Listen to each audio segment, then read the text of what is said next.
السلام عليكم ورحمة الله وبركاته.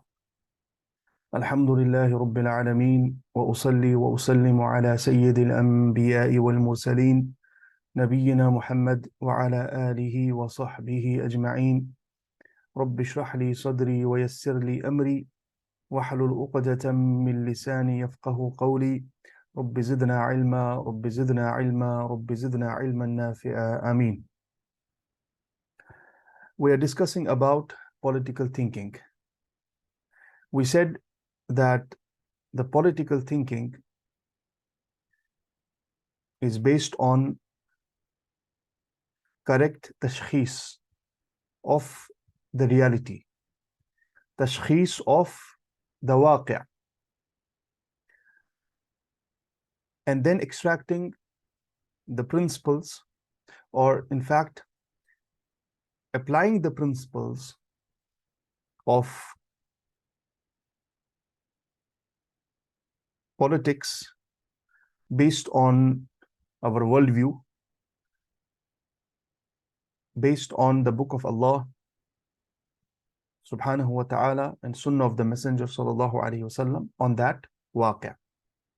And in this process, we should never forget that the actualization of political principles is also a response to the waqi', to the reality, the conditions of human beings, in particular time and space.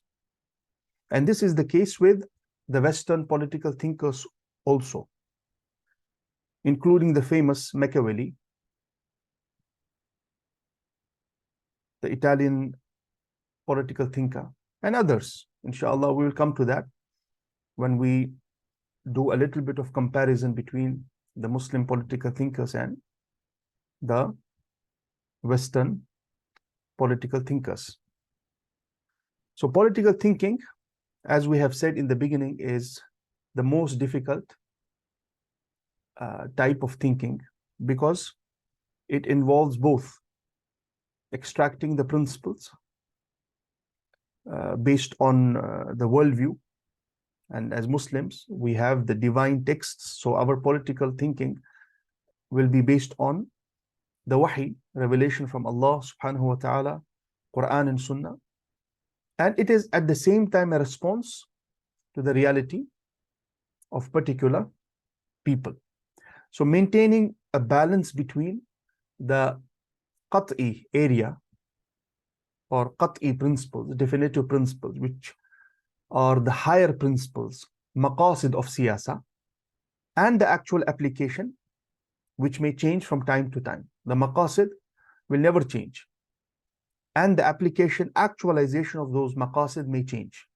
Maintaining a balance between these two areas, the qat'i definitive maqasid of the politics in Islam, and the speculative application, because application will always be based on ijtihad.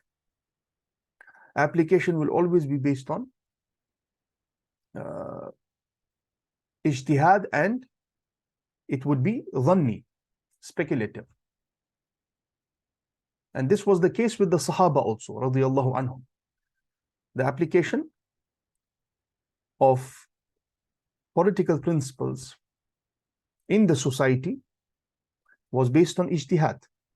For this reason, the scholars who have compiled, the political thinkers, Muslim political thinkers, have explained this important concept, that the main sources of understanding the political ahkam in Islam are the flexible sources, the flexible evidences like maslaha, saddu dharaya, because applying or actualizing the ahkam, political ahkam in different times and places requires flexibility.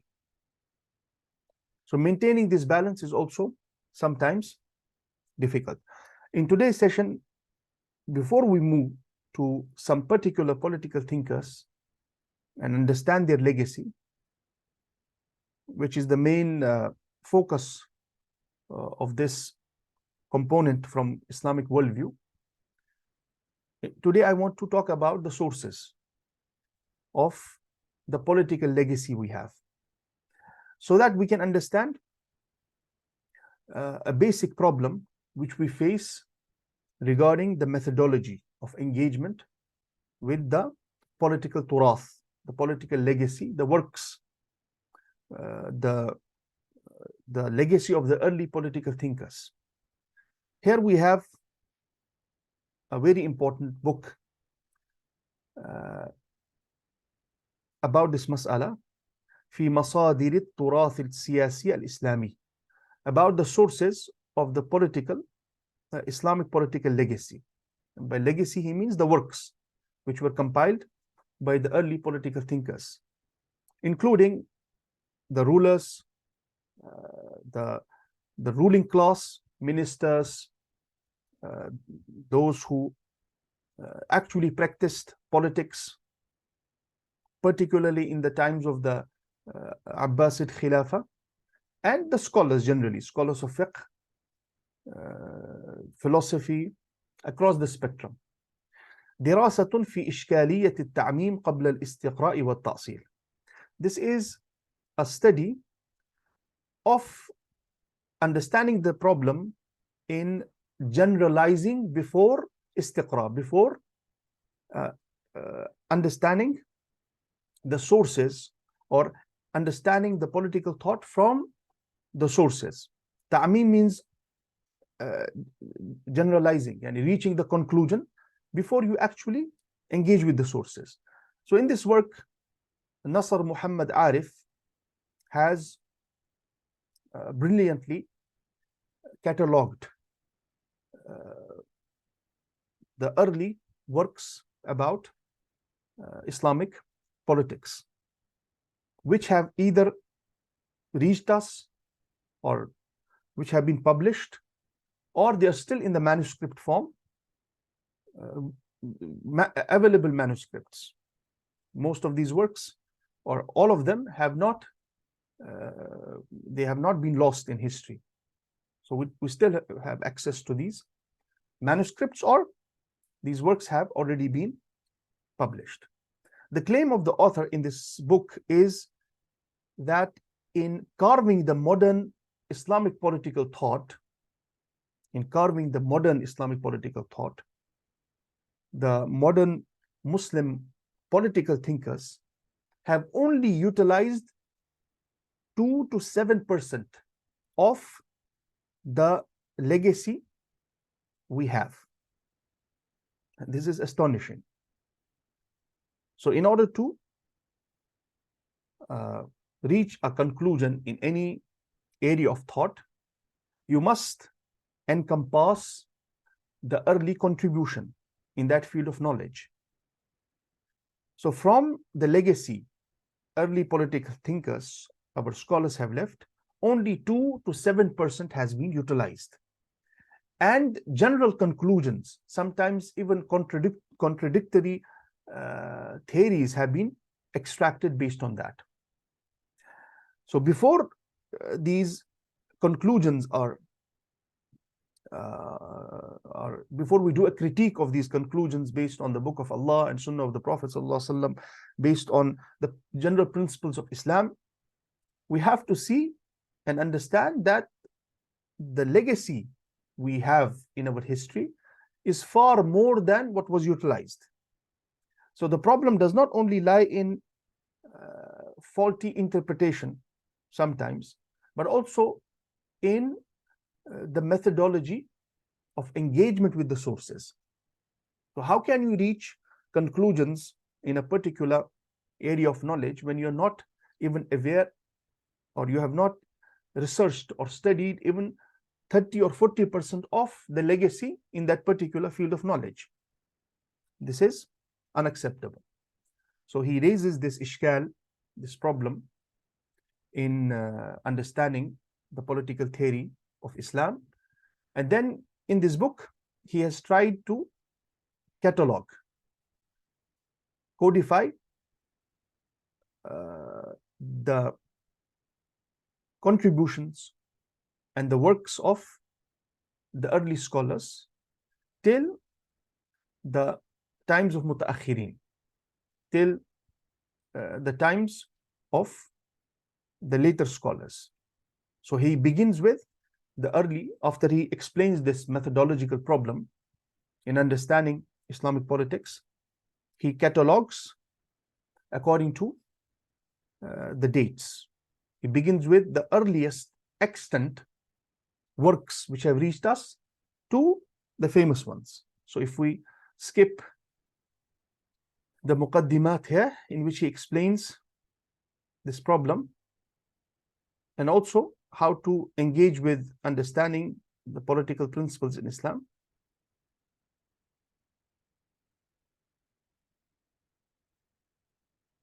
he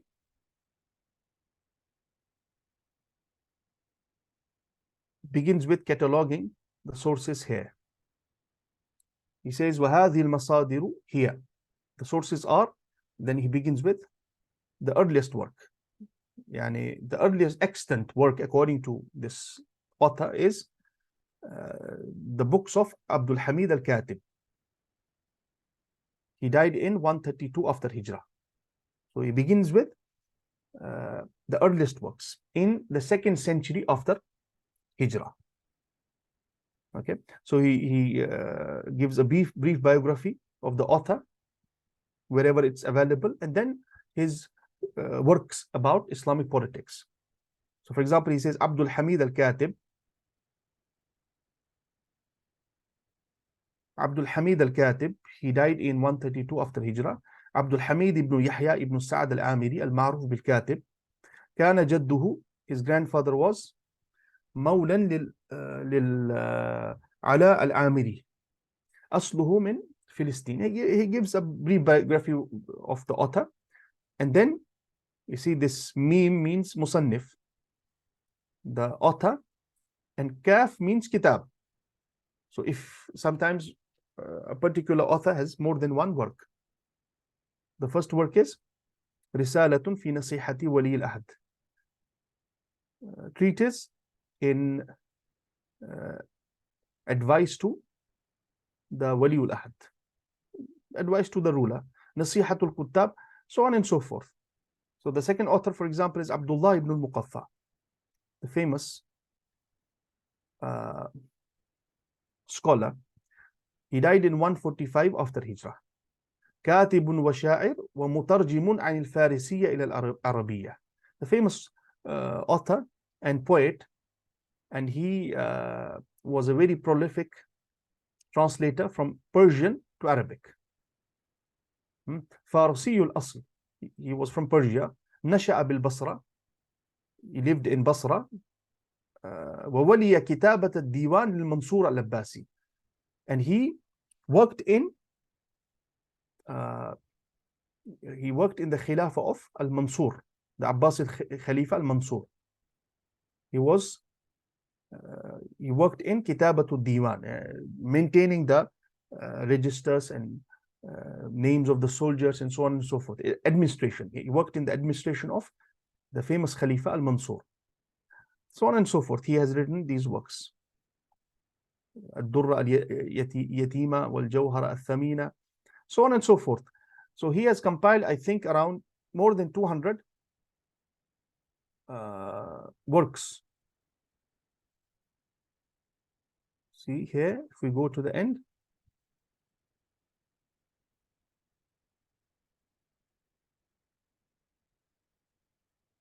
he has catalogued more than 200 authors, I think. 300. No, 200, yeah. So 200 authors, 244. And the last author is from 13th century after Hijrah. And 307 works. This is the last one.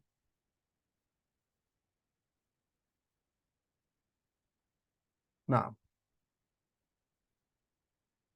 and he claims, and this is true, he is right in his claim, that most of these works have not been utilized in understanding the early political legacy of the Muslim scholars. Okay. And another problem generally about Islamic legacy in different fields of knowledge is that the majority of the manuscripts have not been published yet. So what has been published is perhaps 5% of what we have scattered in the Muslim world, in the non-Muslim world, the manuscripts which they took from the Muslim world when they colonized us, so on and so forth. So this is a problem. We cannot engage with understanding the principles of politics or this field of knowledge in our times without engaging with the legacy we have, without understanding the theories and the knowledge which the early political thinkers, Muslim political thinkers, have produced. This is a very important mas'ala which must be understood. And this book can serve as a foundation of research for all students of knowledge who are interested in understanding this field, Islamic politics or Islamic political theory.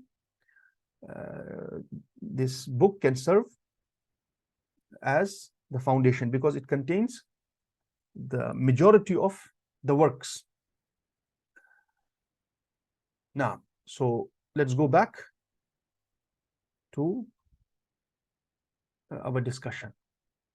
This was a side note.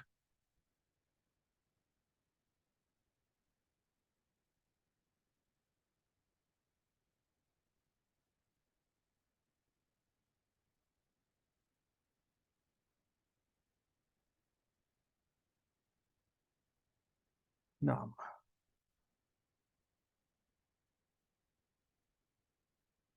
so from these early sources, today we will talk about some famous sources of political thinking. And let us understand how the early scholars carved Islamic political science by focusing on the main principles of political thinking, or the main principles of actual politics, because some of them, they were very close to the rulers. They involved themselves in actual politics. They were not only thinkers, but they knew politics practically. That's why they were in a better position to understand these matters. Some of these scholars, they even served in the Khilafah on several posts, like Imam Abu Yusuf, Imam Muhammad ibn Hassan al-Shaybani, and some new posts were created for these scholars, like the post of Qadi al-Qudah, Chief Justice.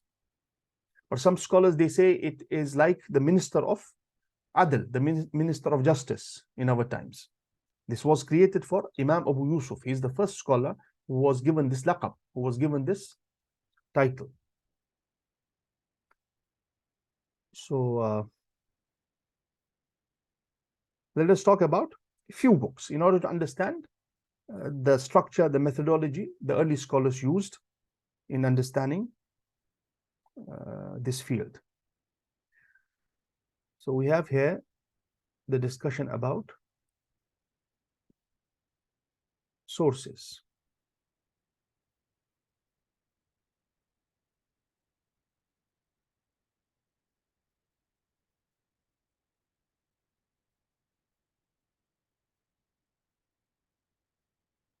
The tadween, codification of the sources of the works, we can say, in this field can be divided into three marahil, can be divided into three stages. The first stage is marhalatu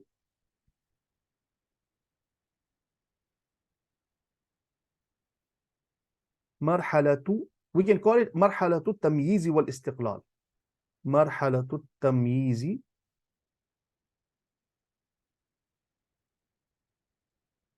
wal istiqlal.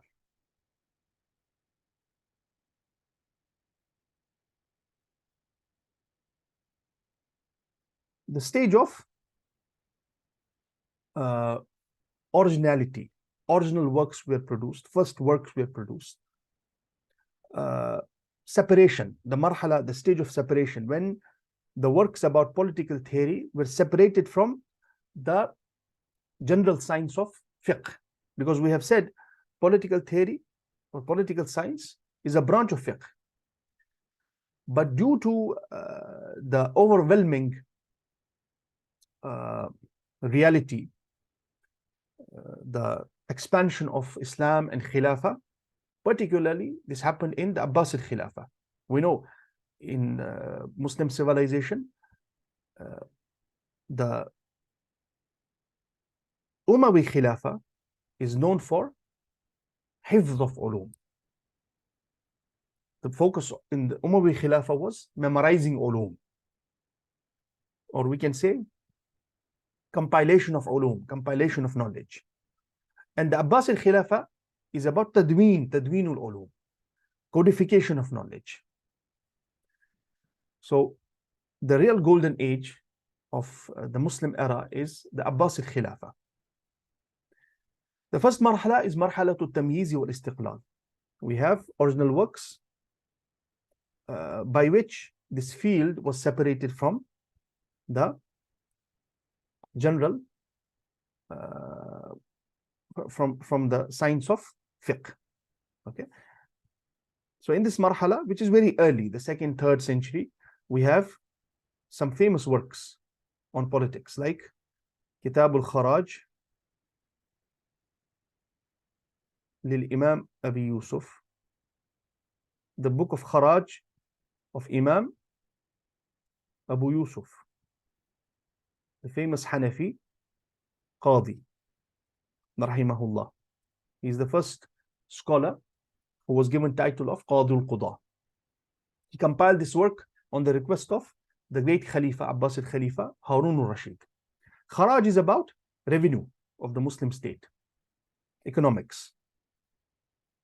And this shows the importance of economics in politics, political economy. Economy has a very important role in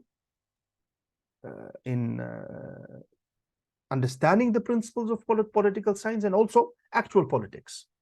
And this was understood very early by the Muslim scholars. Al-Kharaj by Imam Abu Yusuf. We have As-Siyar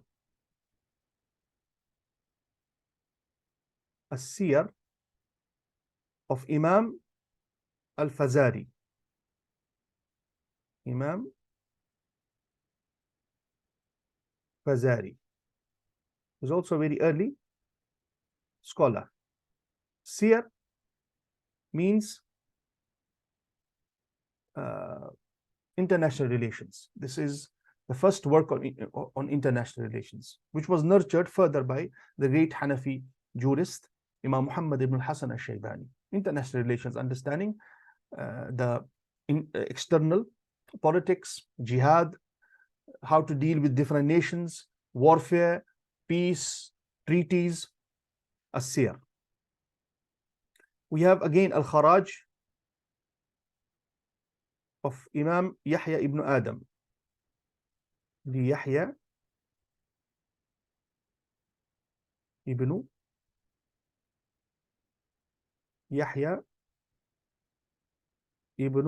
Adam. We have the book Al-Amwal. Again, this is about revenue, the different sources of wealth for a state, by the famous jurist Lil Qasim ibn Salam. Ibn Salam. Again, Al-Amwal by Ibn Zanjawayh. Ibn Zanjawayh.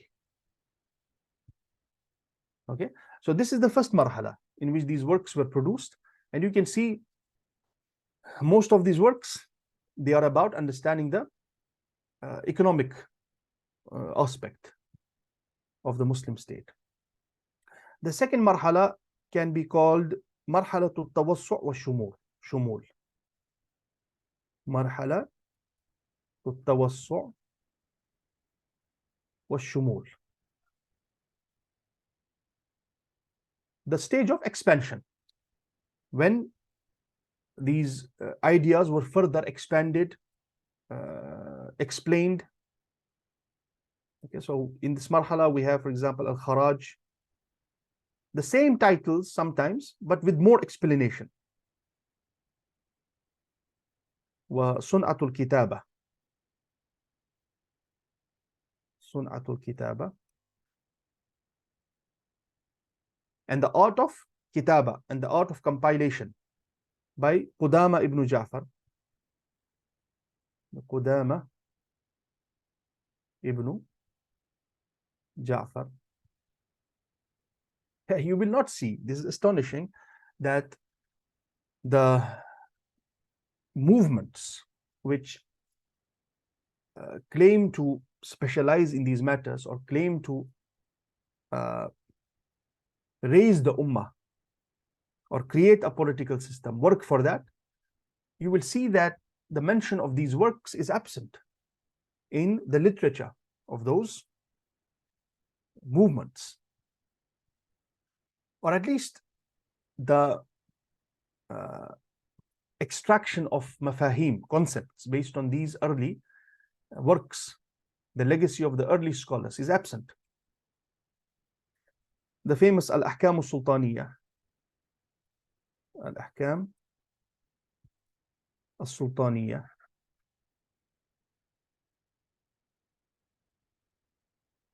by Imam al-Mawardi, للإمام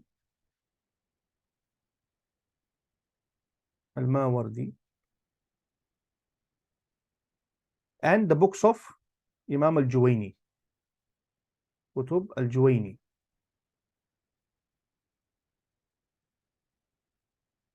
This is the second marhala, marhalatu at-tawassu' wa shumul.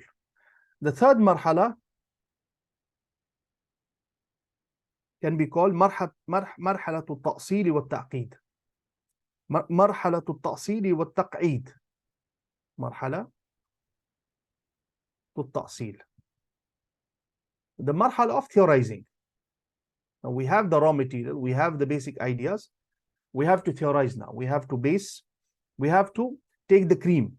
Marhalatu at-ta'sil. Ta'sil means foundation, theorizing. Wa at-taq'id. Eat.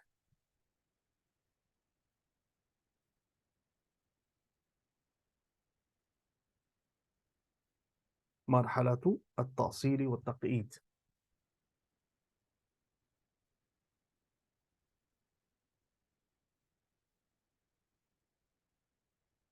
تقعيد. Creating the qawaid, creating the end product, creating the principles. So in this also we have, in this marhala, we have the works like تحرير الأحكام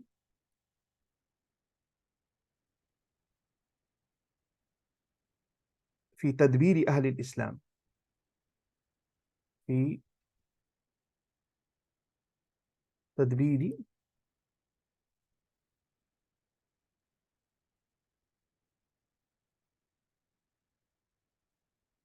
في تدبير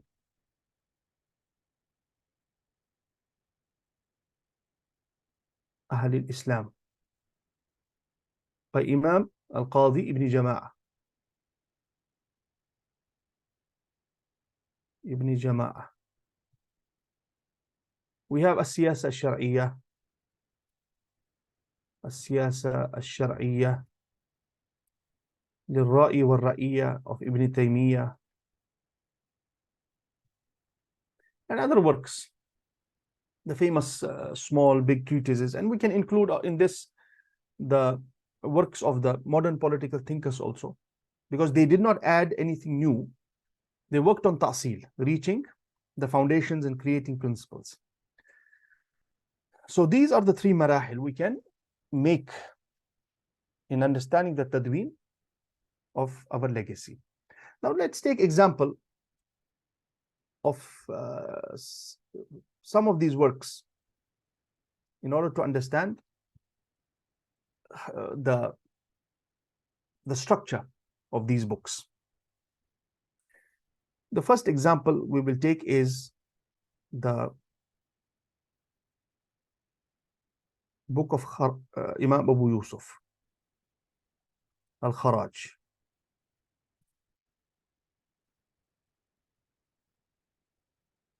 By Abu Yusuf.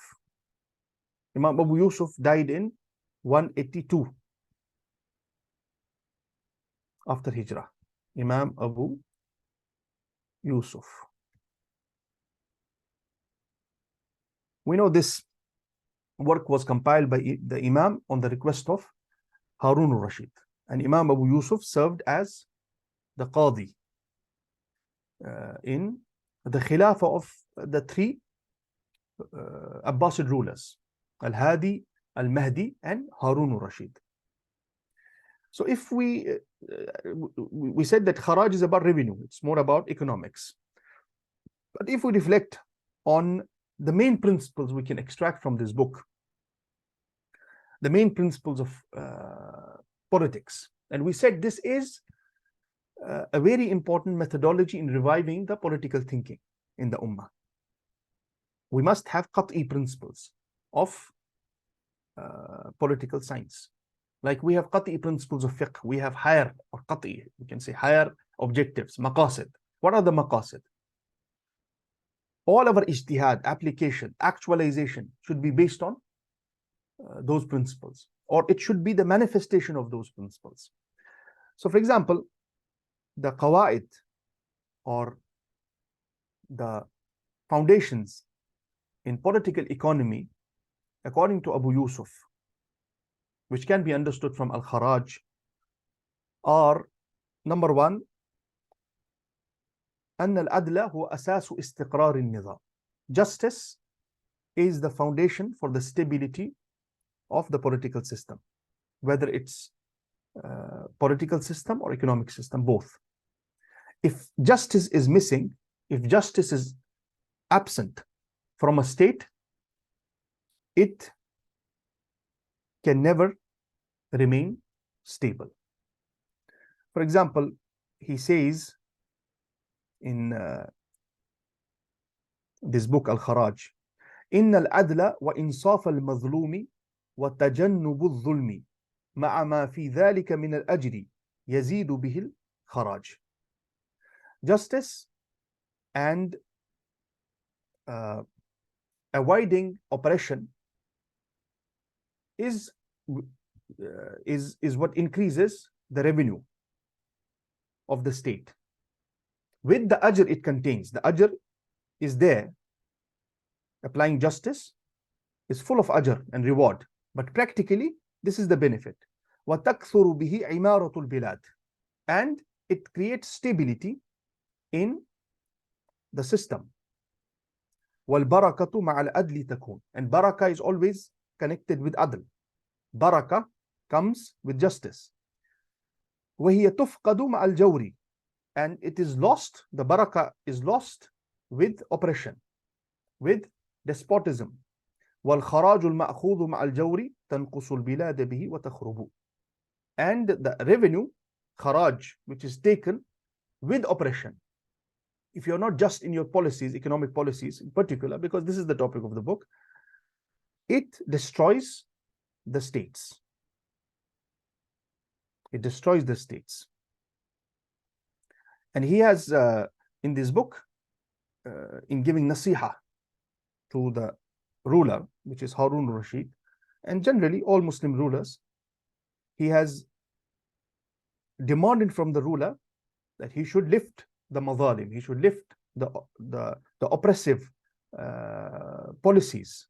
He should not base his system, political system, on oppressive policies, and he should give nusra, support, to the mazlum, to the oppressed. He says, وَأَلَّا يَكُونُ مِمَّنْ احْتَجَبَ عَنْ حَوَائِجِ رَعِيَّتِهِ.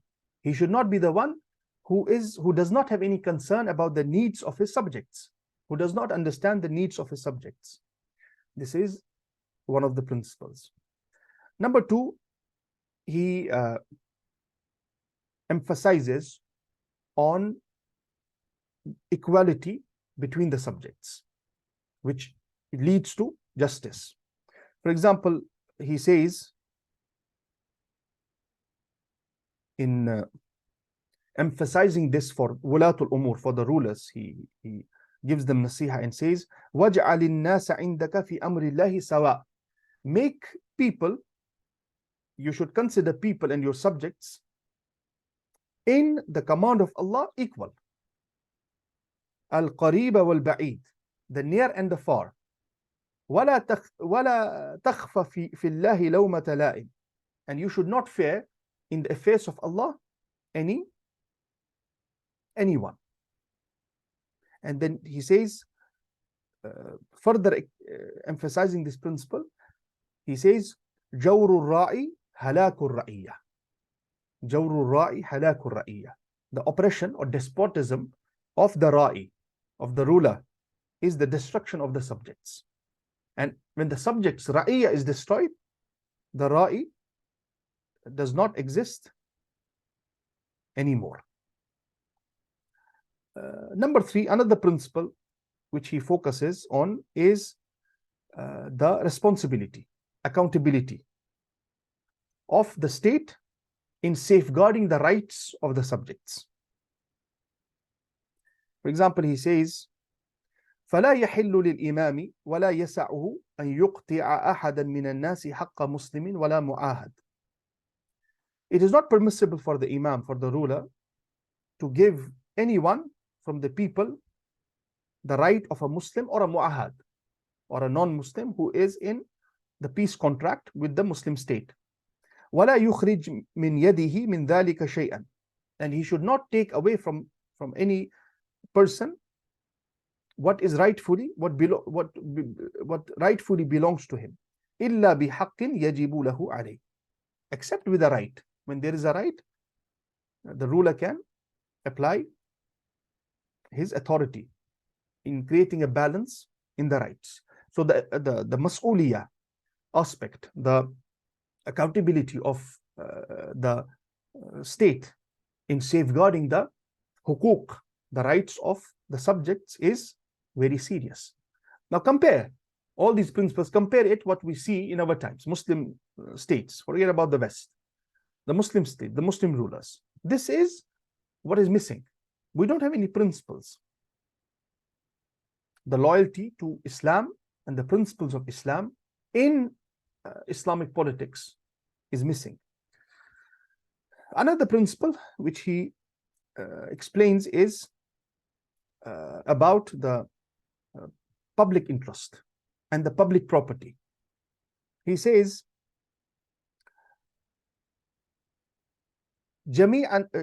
about the public property, he says, the Muslims are جميعا شركاء في دجلة والفرات. The Muslims are all equal partners in benefiting from the rivers of Dajla and Furat. And this is a public property. وكل نهر عظيم نحوهما. And from every nahar, from every river, big river like Dajla and Furat, أو واد, or a valley, يستقون منه, from which they can benefit. وعلى الإمام كري هذا النهر الأعظم الذي لعامة المسلمين. And it is necessary for the imam, the ruler should make it fruitful and beneficial. Yani anything which is a public property, he should take care of it.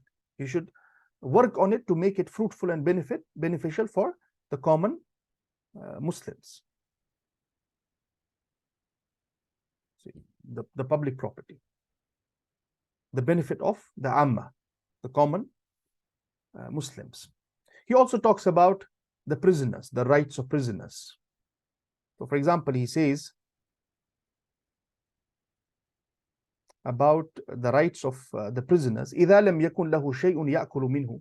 If he does not have anything from which he can eat. He does not have any personal property, any wealth. The ruler has a duty, and yujriya alayhi min as-sadaqah, to give him from the sadaqah, to fulfill his need from the charity, aw min bayt al-mali, or from the public treasury. فمر بالتقدير له ما يقوتهم في طعامهم وأدمهم. And then he says, giving direct nasiha to the ruler, that you should calculate their needs and their basic needs of food and clothing, and you should create a system to fulfill these needs from the public treasury. وَوَلِّ ذَلِكَ رَجُلًا مِنْ أَهْلِ الْخَيْرِ وَالصَّلَاحِ, and appoint a person who is from Ahlul Khair, he is from the people of goodness and piety, on this duty, so that they can يثبت أسماء من في السجن ممن تجري عليهم الصدقة, so that he can compile or codify the names of these prisoners who need this sadaqah from the public treasury. And now, these matters are very common these days. However, imagine this is in the medieval age, when there was no codified law for the prisoners and the West was still in the dark ages. The scholars are theorizing about these matters. He talks about uqubat, the criminal law, the punishments for the crimes which are not explicitly mentioned in the book of Allah and Sunnah of the Messenger sallallahu alaihi wasallam. He says, at-ta'ziru ila al-imam, in that the decision belongs to the ruler, ala qadri idhamil jurmi wa sigharihi, according to the intensity of the crime, wa ala qadri ma yara min ihtimal al-madrub fima baynahu wa bayna aqall min 80. And he talks about flogging, it should be less than 80. He also talks about the jawasis, the spies. For example, he says, if the spies are from Ammal Jawasis, if فإن كانوا من أهل الحرب, if they are from the place, the abode of war, they are from the non-Muslim land with which Muslims are in the state of war, أو من أهل الذمة والمجوس, or they are from أهل الذمة, from the subjects, non-Muslim subjects of the Muslim state. Then he mentions the procedure, what should be done with them, how should they be punished. He also talks about the principles Muslim ruler should apply in safeguarding the borders of the Muslim state, safeguarding the borders of the Muslim state. So he says, وَيَنْبَغِي لِلْإِمَامِ أَن تَكُونَ لَهُ, it is important for the Imam to safeguard the borders, thugur, and to appoint brave soldiers in safeguarding the borders.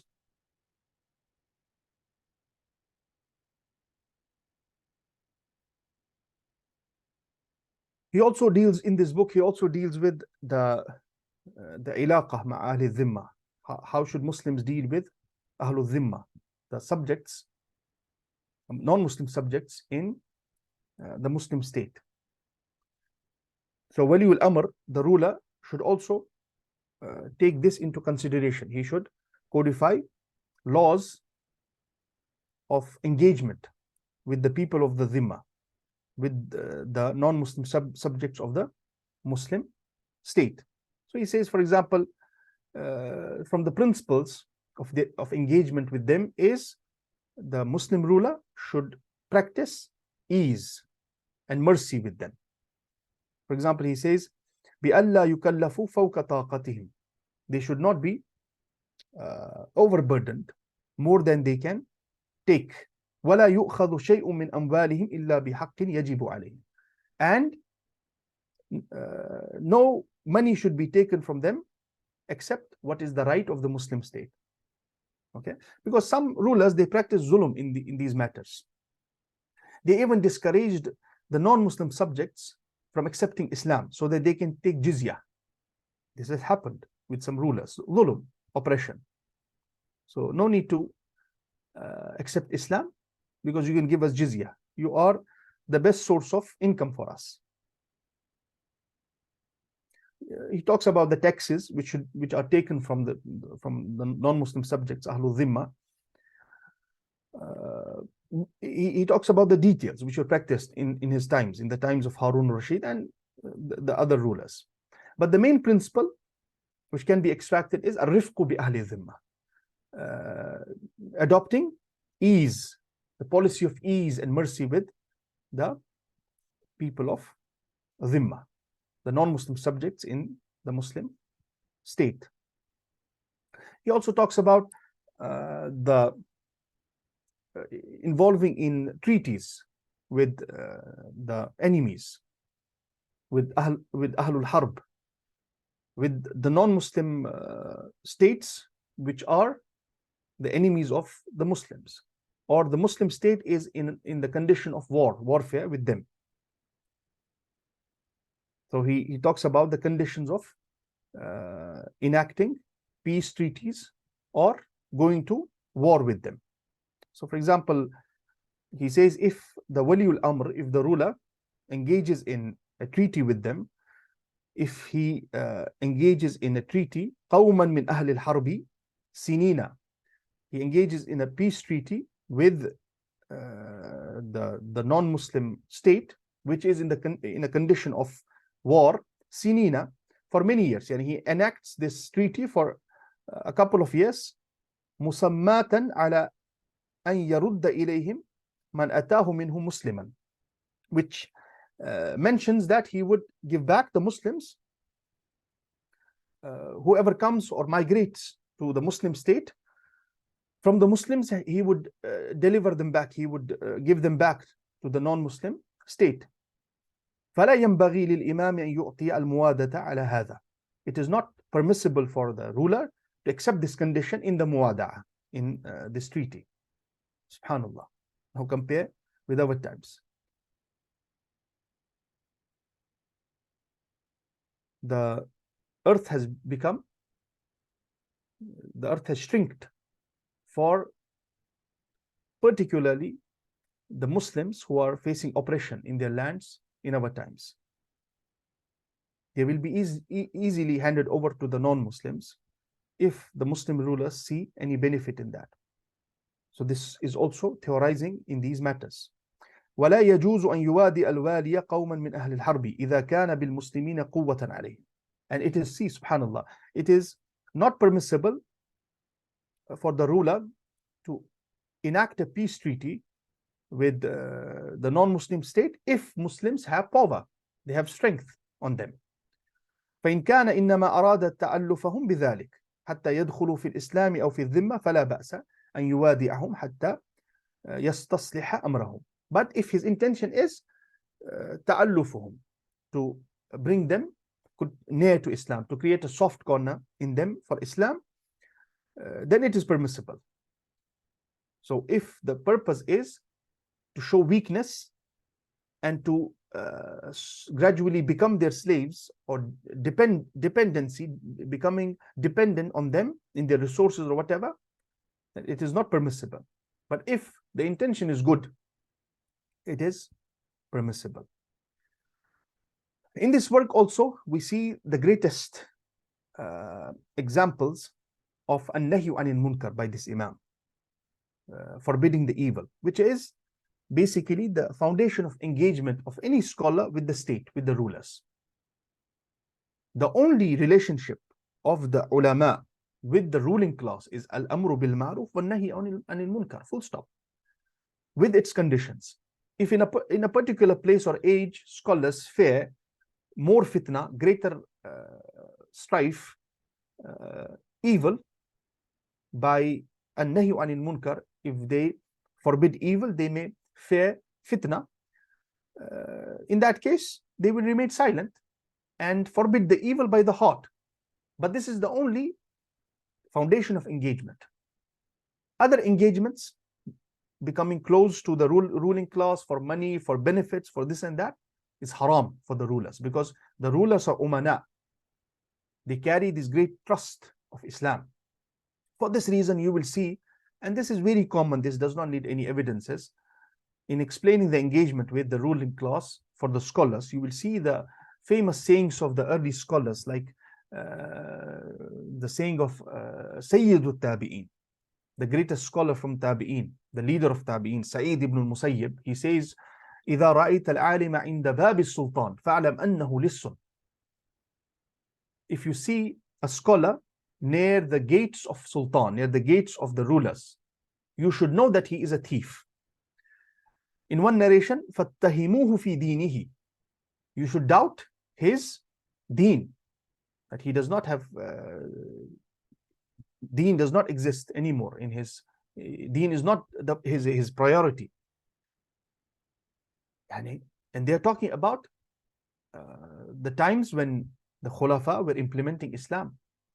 The Khulafa may have personal mistakes in their policies or sins, but they were implementing Islam. The system was Islam. The society was based on Islamic principles. They're talking about great Khulafa. Even if you see a scholar near the gates of, forget about other engagements, you should know that he has broken the trust. Because the only foundation is al-amru bil ma'ruf wa nahy anil munkar. And these great scholars, the pious great scholars, the noble scholars, who are our examples in knowledge and practice, they fulfilled this faridah, they fulfilled this obligation in the best way possible.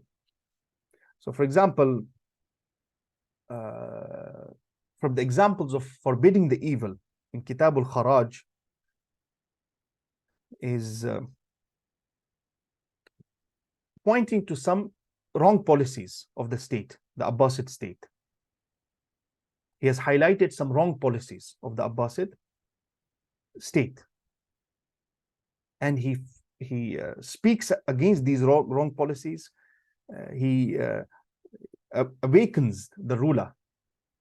He gives them nasiha about these wrong policies, particularly the dhulm of ummal, the dhulm of those appointed for collecting the revenue, the kharaj from people. The dhulm of these government employees against, particularly against the non-Muslim subjects, because they were in minority. He has raised this concern in many places. So, as we said, he gives nasiha to the ruler in appointing these people.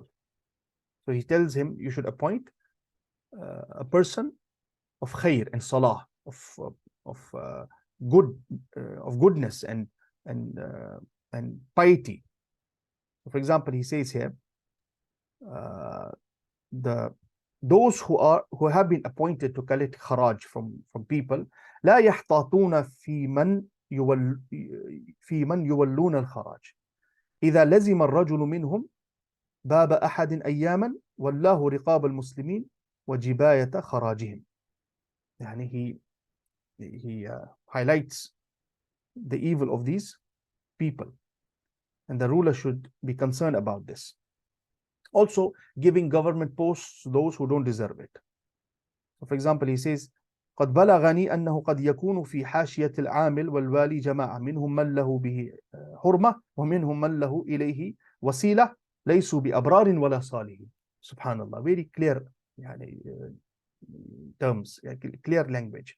He says, this news has reached to me that some people will be appointed. Some of them in the government posts, some of them, they have hurma, they have they deserve the post. وَمِنْهُمْ مَنْ لَهُ إِلَيْهِ وَسِيلَةٌ. And some have wasa'il, wasila. Some have reached these posts by favoritism or by giving bribes. لَيْسُوا بِأَبْرَارٍ وَلَا صَالِحِينَ. They are neither pious nor good people. يستعين بهم ويوجههم في أعماله فليس يحفظون ما يوكلون بحفظه ولا ينصفون من يعاملونه. So these people, they don't fulfill what they have been appointed for because they don't deserve it. They don't have the capability, and they don't practice insaf. They are not just with those with people they deal with. إنما يأخذون ذلك بالعسف والظلم والتعدي. They basically are practicing oppression and transgressing the limits in collecting خراج. وهذا كله ضرر على أهل الخراج. And all and this policy is ضرر. It is harmful for the people of خراج. ونقص للفيء مع ما فيه من الإثم. يعني it is practically harmful for the state with the ithm it contains, with the sin it contains.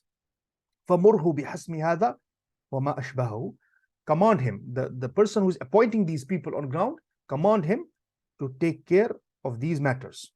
So he is clearly, openly criticizing the policies of the state. So this idea of dissent should be present. Yani naqd is very important at individual level, at the level of state, in order to improve our personalities, and at the level of state, improve the policies. Introspection is important. So a state which practices despotism and kills dissent, it will never succeed. It has initiated its downfall from the day it kills dissent. Okay, so for example, he in giving nasiha to the ruler, he says you should appoint qawman min ahli salahi wal afaf. You should appoint people who are pious and upright in their character. ممن يوثق بدينه وأمانته. Those who are trustworthy in their religion and in their character. So on and so forth. You can see how these scholars engaged with the political realities of their times. This is one example. The book of Abu Yusuf is about a particular economic reality, which is collecting kharaj and the ahkam about kharaj, the revenue of the Muslim state. How he engages in explaining the principles about this mas'ala, giving nasiha to the ruler, al-amru bil ma'rufi wal nahyu anil munkar, enjoining good, forbidding evil, so on and so forth. Inshallah, in coming sessions, we will look at some more examples from the early books, like the book of Siyar, Kitab al-Siyar, the Abi Ishaq al-Fazari. Abu Ishaq al-Fazari, he died in 186 after Hijrah. The great work, As-Siyar al-Kabir, by the great Hanafi Imam Muhammad ibn al-Hasan al-Shaybani, who died in 189 after Hijrah. Imam Muhammad also served as Qadi, Chief Justice, judge in the Khilaf of Harun al-Rashid. And he compiled this work for Harun al-Rashid, and he attained the praise of the Khalifa. Then we have another work, Kitab al-Kasb, lil Imam Muhammad ibn al-Hasan al-Shaybani. Kitab al-Kasb is about the economics. Kasb means earning, by the great Imam Muhammad ibn al-Hasan al-Shaybani. After that, we have Kitab al-Amwal, lil Qasim ibn Sallam. Qasim ibn Sallam, he died in 224 after Hijrah. And few other works. Inshallah, we will try to conclude the discussion about these works in the next session. We will take some quotes briefly, understanding the methodology and the concerns of these great Imams. And these are early works. These are very early works, the first and the second century after Hijrah. We ask Allah subhanahu wa ta'ala to enhance our understanding of these matters. We ask Allah subhanahu wa ta'ala to grant us understanding of Quran and Sunnah. We ask Allah subhanahu wa ta'ala to accept these sessions from us. Seeking knowledge is one of the greatest ibadat if acquired in a proper manner and applied in life. In these sessions, we sit together to fulfill this great ibadah. We ask Allah subhanahu wa ta'ala by His beautiful names and exalted attributes, to accept this ibadah from us, forgive our mistakes, sins, and shortcomings in these discussions. We ask Allah subhanahu wa ta'ala to forgive our sins, cure our sick, and elevate the ranks of our dead. Ameen ya Rabbal Alameen. Wa sallallahu ta'ala ala nabi al-ummi. Wassalamu alaikum wa rahmatullahi wa barakatuh. If you